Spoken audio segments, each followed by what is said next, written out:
Welcome to Speaking Concretely, the official podcast of the Cement Association of Canada. I'm your host, Adam Auer, President and CEO of the CAC. Today, we're joined by Catherine Cobden, President and CEO of the Canadian Steel Producers Association. Like cement and concrete, steel is an essential building material, and its use in the built environment is often closely intertwined with concrete.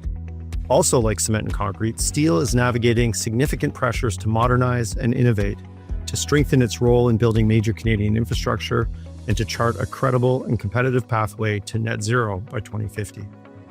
And if you've been following the headlines, you'll know Canada's steel producers are also facing intense headwinds from renewed U.S. trade uncertainty and tariff pressures, chronic global overcapacity, and market distortions that continue to challenge domestic producers.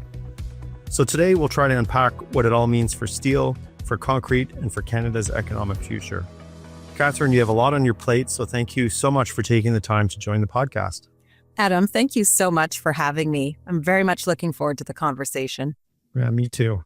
Let's start with the elephant in the room. It's been an incredibly uncertain time for trade-exposed industries, and steel is feeling it more than most. How would you describe the current moment for Canadian steel producers? Perilous, I think, would be my choice of word. Listen, we're almost a year in to the first introduction of tariffs by the Trump administration in 2025. That happened on March 12th at 25% tariffication level. And then again on June 4th, the president of the United States increased the tariffs to 50%. It's a sad anniversary that we're approaching, tariffs and a trade war with our largest trading partner. And it's had, significant challenge. It's created significant challenges and had significant impact on Canada's steel sector. I want to talk a little bit about what the steel sector actually looks like in Canada, but what can you say about how you've actually been navigating these renewed tariff pressures and really the broader unpredictability in Canada-U.S. trade relations? And what do you think it means, for the way that we think about domestic manufacturing and industrial resilience really in Canada? Yeah, for sure. So first of all, I think important context is that about a half of the entire production of the Canadian steel industry prior to the trade war was destined for the United States. That's 6 million tons or more of steel that we would typically ship to the United States in any given year. We have seen those shipment levels throughout the year I've just described. With the tariffs in place, we have seen the shipment levels drop precipitously. So we are continuing to see declines. We're not at zero yet, but month over month, we are seeing, the contracts that were in place are done and we're not getting renewed business. So it's been a significant challenge. The strategy for the domestic industry has really been twofold. And pretty much from the get-go, the first and foremost aspect of our strategy was to do what we could to reclaim domestic market share. One of the facts that we contend with in the steel industry is a significant amount of global overcapacity of steel. There's over 600 million tons of steel out there that doesn't have markets. So what it tends to do is dump into attractive markets like Canada at very low prices. And that really erodes the domestic steel industry's capability to claim market. So that was our first and predominant agenda. A second part of our strategy was to do what we could to align any responses to the situation we're in, to basically align our steel trade border measures and approaches as much as possible with the United States. Of course, in a hope that we might someday return to North American context because we truly believe in steel in particular. I don't know your industry perhaps as well as I should, Adam, but certainly in steel, there's a lot of movement over the border back and forth many times as it goes from primary steel to actual ultimate end use. And so we're highly, highly integrated. And that we thought, and for years, meant free and open access to each other's borders, to each other's markets between Canada and the United States. We were their largest steel trading partner, and they were ours. So, now we have retaliatory tariffs in the U.S. in addition to border measures for dumped product, all of which creates this opportunity for us to try to capture domestic market share. But an important point is it will not offset the 6 million ton of market access loss that we've had with the United States. But it gives us, I guess I'll call it a lifeline to continuing to operate. Well, to answer your question, Catherine, we export up to 40% of our production to the United States. So we share that in common. We're also highly integrated across, in particular, the Great Lakes states and provinces. So there are definitely some commonalities that we can explore later in our discussion. But maybe we should, give our listeners a bit more of an understanding of what steel means to Canada, like what the industry means to Canada. How significant is domestic steel production to our economy and to the infrastructure that we build here? Yeah, so I think that the steel industry, and I think a lot of Canadians understand this, it's an industry of strategic national importance in the sense that it plays an outsized role in our country's national security, as well as I'd argue our sovereignty. And that's because steel is used in almost everything. We have steel, of course, in infrastructure and construction, like we're discussing, but we also have steel in defense, in manufacturing, in autos, in energy, in the energy sector, and on the list goes. So it's a critical sector for any country, frankly, and certainly for Canada at this time. We have 123,000 Canadians with direct and indirect employment in Canada. We're a $15 billion industry. And, we're also an industry that has strong green credentials as well for the marketplace. So for all of these reasons, we think it's extremely important that Canada maintains their domestic capacity of steel for the country. You could be writing the script for the cement industry as well, I think, with a lot of those points. And I definitely want to pick up on this notion of, foundational heavy industries as important to Canada's economic sovereignty, as well, of course. We'll talk a little bit about our respective decarbonization efforts. But what people might not also appreciate, given that we've got listeners who work in the concrete and construction sector, is that steel and concrete are often quite complementary in the built environment. They sort of depend on each other in a lot of different applications. Can you explain a bit, how you see that relationship? I see this as absolutely critical, of course, particularly in construction and infrastructure domains. We're materials that work together, frankly, in the built environment to build what Canada needs. And so,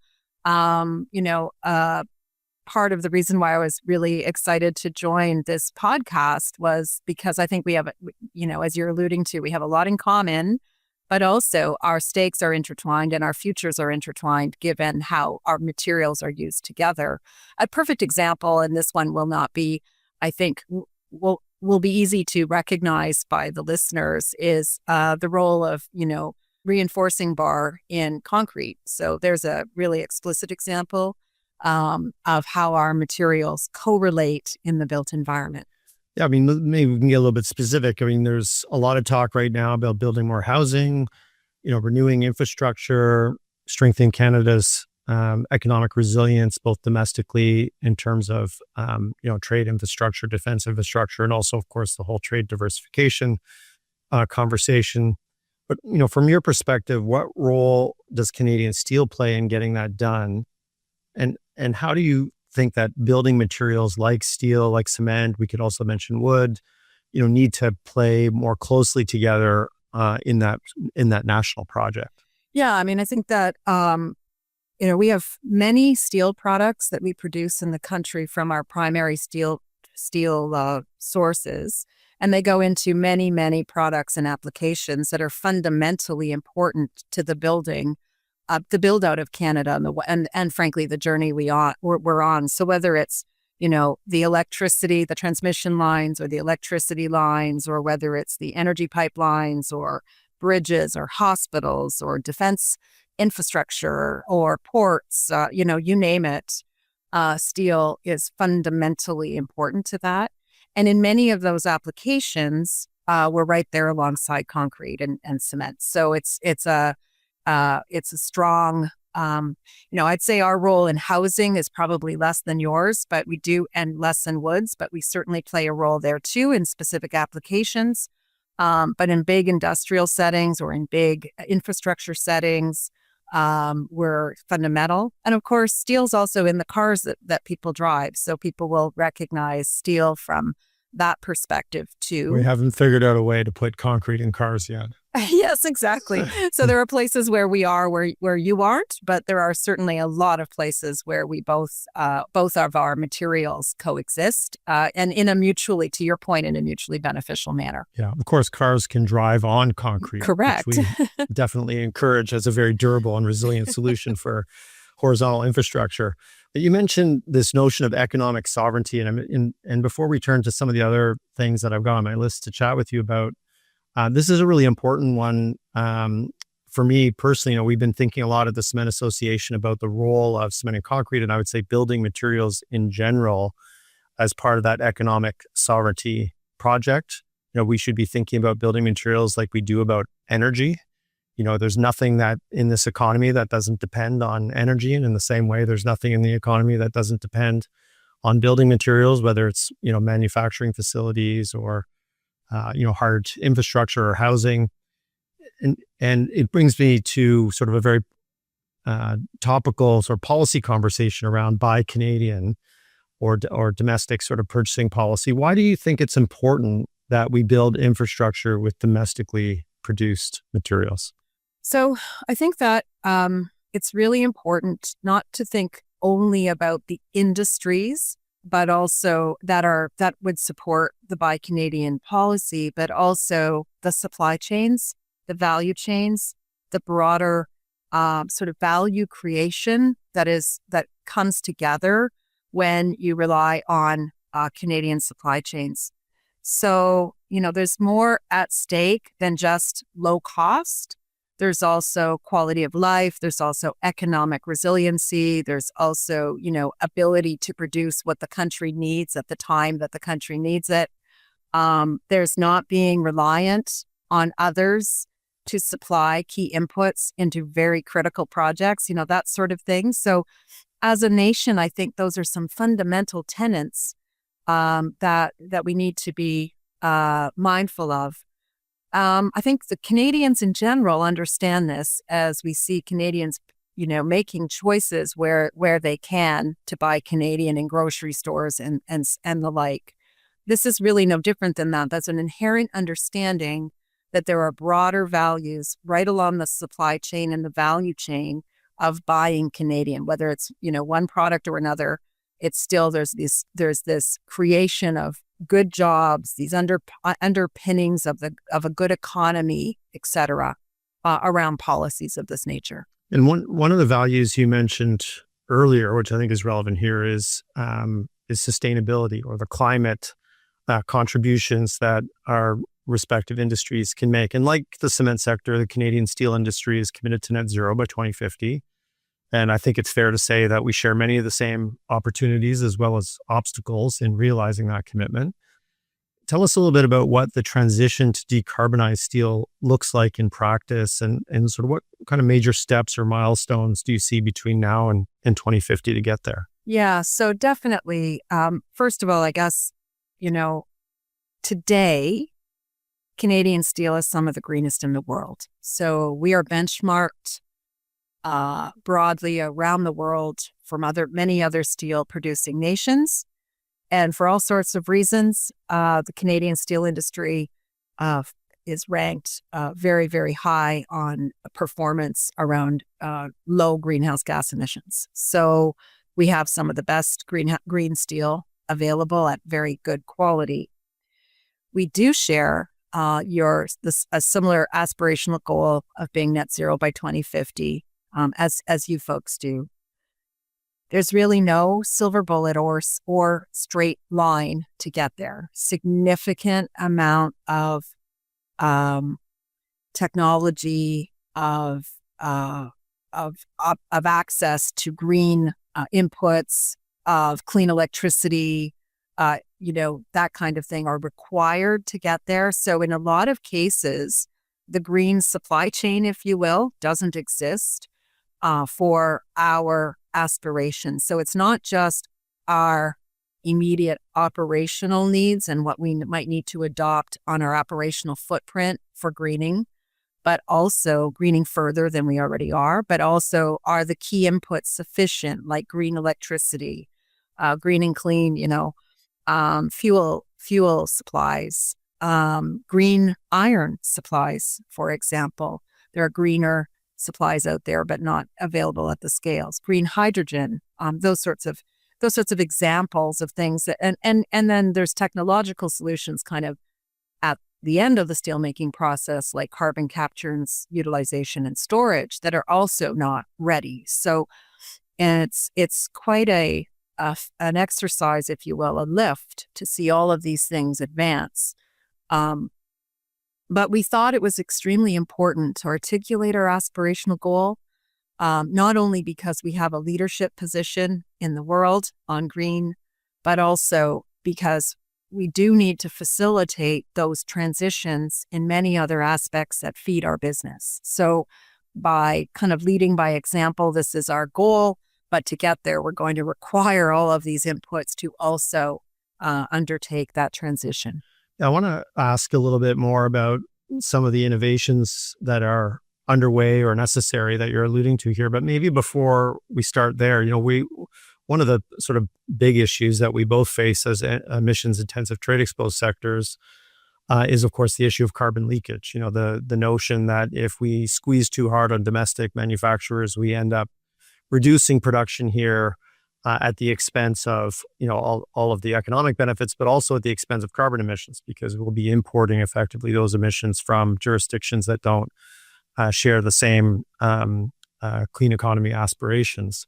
What lessons do you think we can share across industries like ours to navigate this transition? I'm thinking in particular about that challenge of leakage. Like what are the sort of industrial policy designs on the minds of the steel industry to prevent leakage and to ensure that the foundational heavy industries important to our economic sovereignty, as we just discussed, remain globally competitive as we continue to kind of chart our way through to the net zero objective? Yeah, no, that's great. Listen, Adam, first and foremost, the steel industry is already facing carbon leakage because we have such a high prevalence of dump steel in our market from jurisdictions that do not have, carbon management systems and carbon regulations and GHG mitigation measures, that sort of thing. So I feel like we're already there, frankly, and that our approach has to be to shield our domestic market from those sort of high carbon, high emissions intensive steel imports from elsewhere. So there's ways that can be done. There's certainly measures that have already been taken in this trade war to help us level the playing field, but they need to endure not just because of the competitiveness issues, but also because of the green transition. Watching carbon leakage, we know the toolkit, watching carbon border measures, what can we do on if that's a policy space. It gets complicated when you're thinking about a North American approach to steel trade, which is how we've been thinking about it. Obviously, though, in reality, we see the U.S. steel industry having similar green credentials to our own, so that may or may not be actually a barrier. But it might be a barrier in the middle of a trade war to start those kind of conversations, obviously. But that is certainly one of the tools that we're looking at.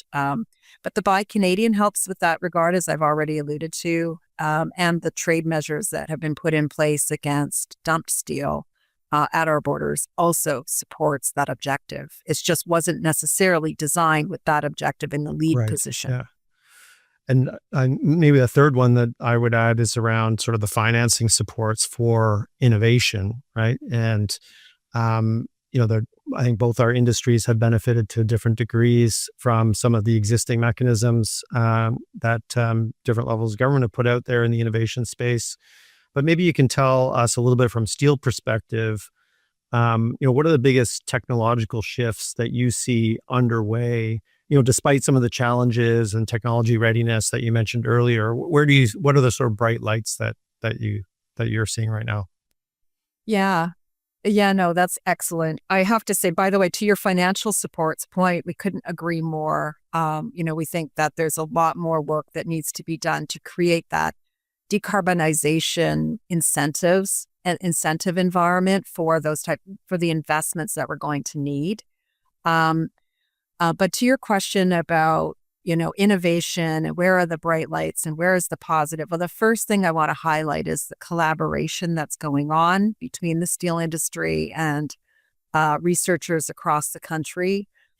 Shout out to CanMet. Many of their labs are working with the steel industry on decarbonization technologies. Some of them are near term, some of them are long term.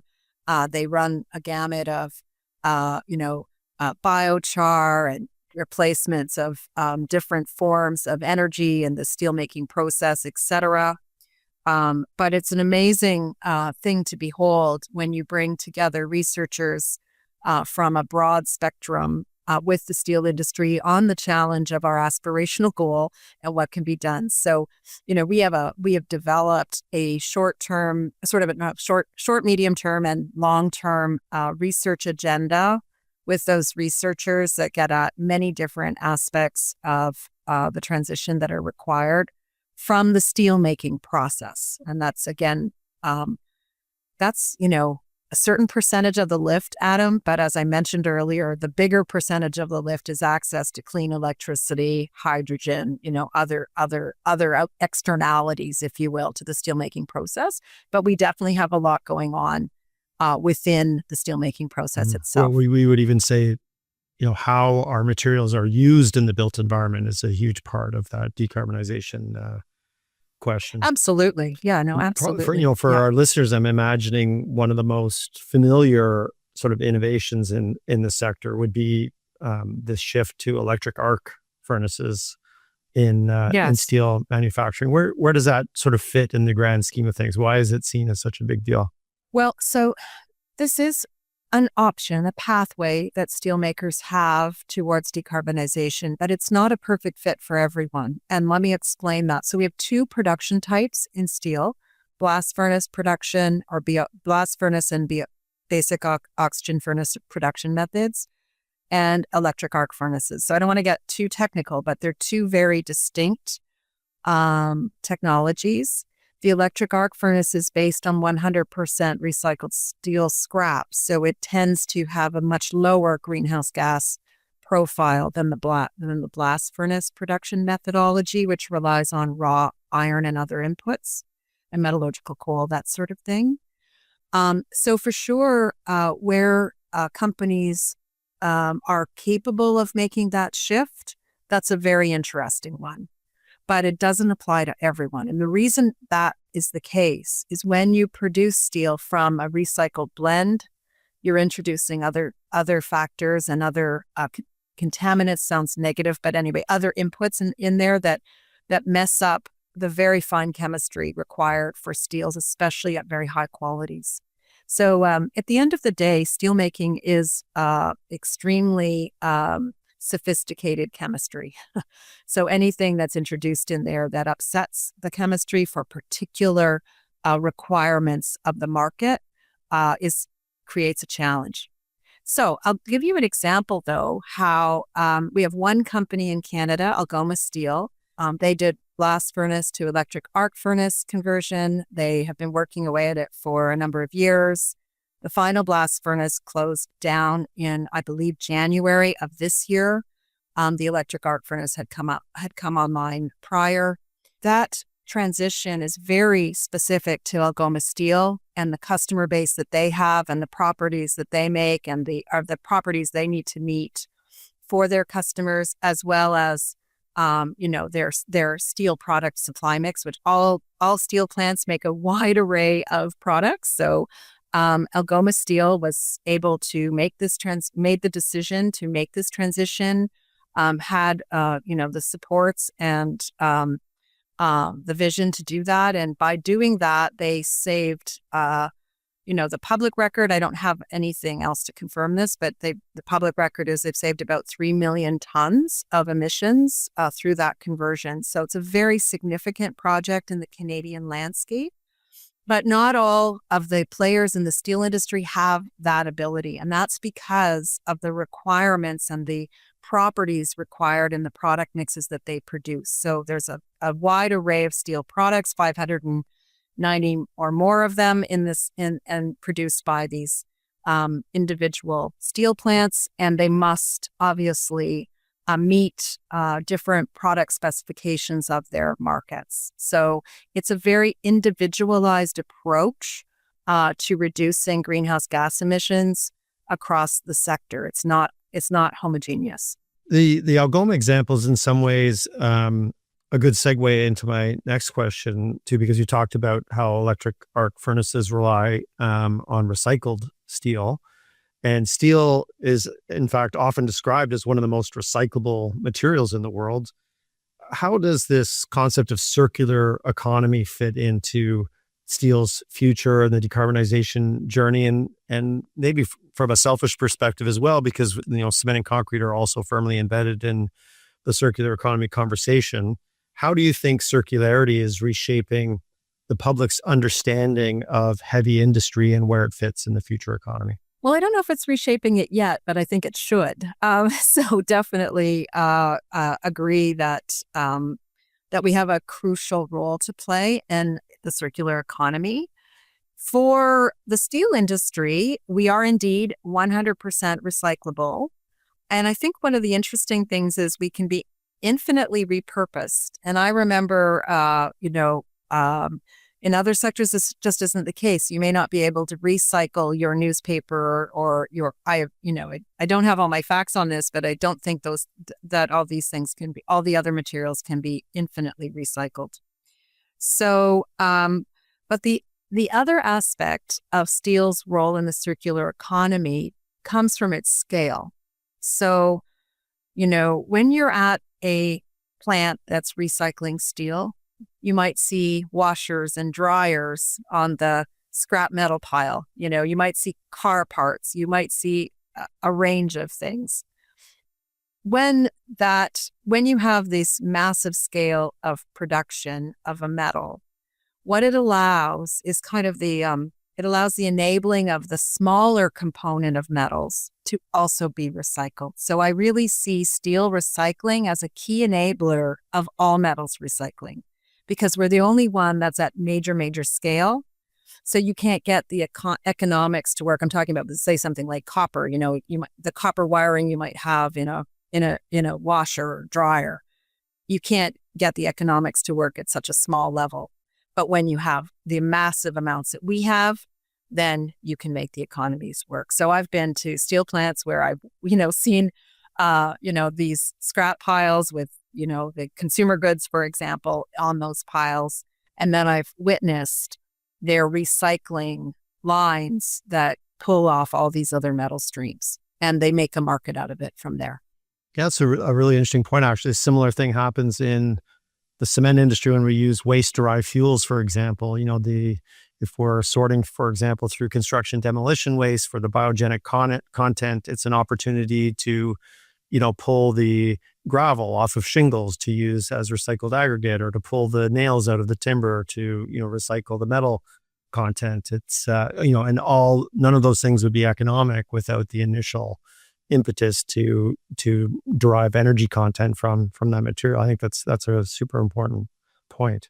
Well, Catherine, it's been, fantastic chatting with you. And maybe, this is sort of what I call the crystal ball point of the podcast, where we provide our guests an opportunity to think a little bit about the future. It's certainly been a turbulent time for industry in general, and the steel industry specifically, trade pressures, decarbonization pressures, huge geopolitical uncertainty. What gives you optimism about the future of Canadian steel and Canadian manufacturing in general? And maybe, do you have sort of a final thought on what policymakers should be paying attention to right now to make that optimism a reality? Well, so certainly from my perspective, there'll be a lot of uncertainty ahead.